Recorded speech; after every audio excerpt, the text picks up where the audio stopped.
जिन लोगों ने बुआ के रिश्ते को बदनाम किया हुआ है, ये वीडियो उनके लिए। आखिर कौन है बुआ? हमारे बाप के पास जो दौलत है, हमारे दादा की दी हुई उस दौलत में से अपने हिस्से को माफ करने वाली हस्ती का नाम है बुआ। इसी रिश्ते को इतनी बदनामी क्यों? बुआ ऐसी, बुआ वैसी। मैं ही नहीं कहता कि सारी बुआएं अच्छी होती हैं, बहुत सारी बुआएं ऐसी होती हैं जिनके होने की वजह से, जिनकी वजह से घरों में कलेश होते हैं। तो क्या सारे रिश्ते परफेक्ट होते हैं? कुछ माएँ भी तो ऐसी होती हैं ना जो अपनी औलाद को मार देती हैं, न्यूज़ में पढ़ते हो गया आप। कुछ बाप भी ऐसे होते हैं जो अपनी औलाद के साथ इंसाफ नहीं करते। फिर इस रिश्ते के साथ इतनी नाइंसाफी क्यों? आपके नाम से अगर आपका कोई दुश्मन भी उसके घर चला जाए तो पूरे मोहल्ले को पता चल जाता है कि इसके घर मेहमान आया, इस तरह से स्वागत करती है वो।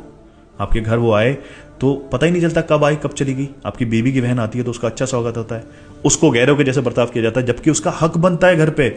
आपके घर का हर एक कोना उसने अपने हाथों से संवारा होता है, उसका बचपन यहाँ गुजरा होता है। और कहते हैं हमने तो दहेज दे दिया तो फिर बुआ का जो हिस्सा था वो हक अदा कर दिया। ये बहुत बड़ी गलतफहमी है। उसकी शादी में अगर खर्च होता है तो आपकी शादी में भी तो खर्च हुआ है ना, तो फिर आपने उसका हिस्सा कैसे दे दिया? उसका हक बनता है, या तो आप उसको दोगे या फिर वो माफ करेगी, वरना ऊपर जाके आपको देना पड़ेगा। एक भाई की कामयाबी बहन के पूरे गांव को पता होती है, क्योंकि वो दिल से खुश होती है। एक बहन की दुआ भाई के लिए कभी रद्द नहीं होती। माँ अगर चाहे तो इस रिश्ते की इज्जत करा सकती है, क्योंकि वो खुद भी एक बुआ है, उसकी बेटियां भी कभी ना कभी बुआ बनेंगी।